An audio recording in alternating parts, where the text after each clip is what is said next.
Chavismo is not a debate topic, it's a crime scene. Chavismo is a crime organization. Here is something deeply obscene about the way Chavismo is discussed abroad. They treat it like a seminar subject, like an ideological experiment that went wrong, a policy bundle that deserves reassessment, a case study for the graduate students who like their disasters tidy and theoretical. God knows we have a lot of these in TikTok. This framing is just not wrong, it's indecent.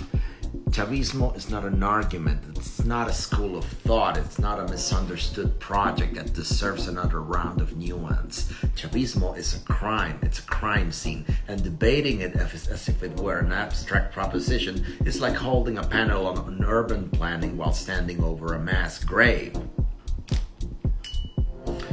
Pay attention to the vocabulary. This is the language that launders blood. It tells you everything. Foreign experts speak of excesses, institutional weaknesses, authoritarian drift, illiberal tendencies. Repressions are labeled as crackdowns. Torture becomes alleged allegations, and political prisoners become detainees. Murders dissolves into violence linked to unrest. This is not an accidental thing. This is moral laundering.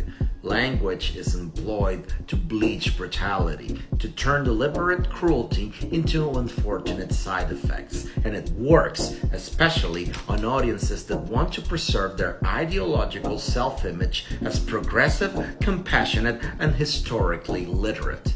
If Chavismo wore a different label, none of this vocabulary mumbo-jumbo would survive first contact with reality. Here is what a crime scene actually looks like. You see, crime scenes, they have patterns. Chavismo has plenty of patterns. A judiciary converted into an enforcement arm of the executive. Judges imprisoned for unfavorable rulings. Courts emptied of independence and filled with fear. Security forces weaponized against civilians. Protesters run over by armored vehicles. Live ammunition fired into crowds. Paramilitary gangs, armed, protected, and unleashed to terrorize neighborhoods. Intelligence services turned inward, not to protect the state, but to discipline society. Surveillance, intimidation, infiltration, snitches. Government-run snitches. The quiet knowledge that dissent is noticed, recorded, and remembered. This is not a story of flawed democracy. This is the architecture of repression, of modern 21st century repression. And here is why debate is the wrong mode in its entirety. Debate assumes good faith, that your interlocutor operates with good. It assumes competing values operating within shared moral boundaries. It assumes the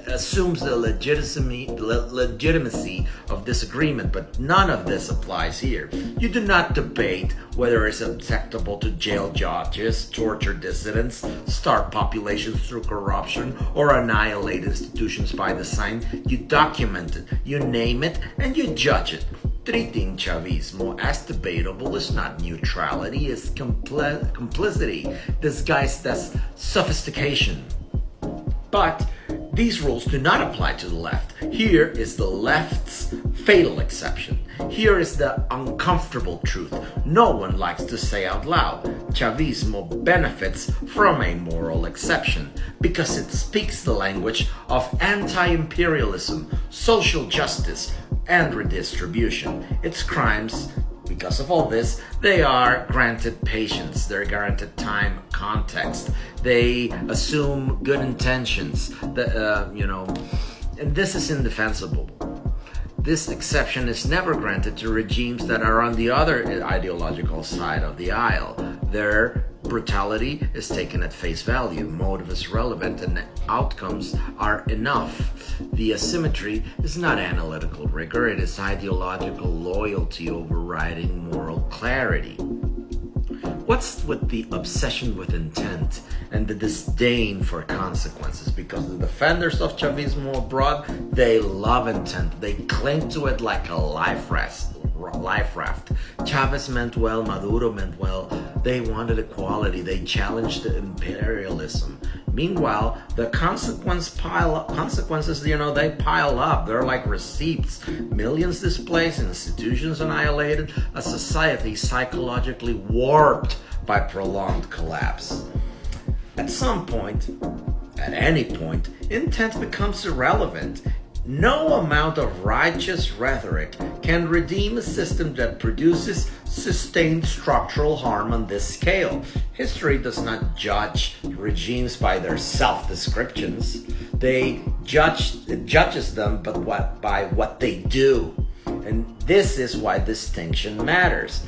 Calling Chavismo a criminal organization, calling Chavismo a crime scene, is not a rhetorical excess on my part. It is me being precisely analytical.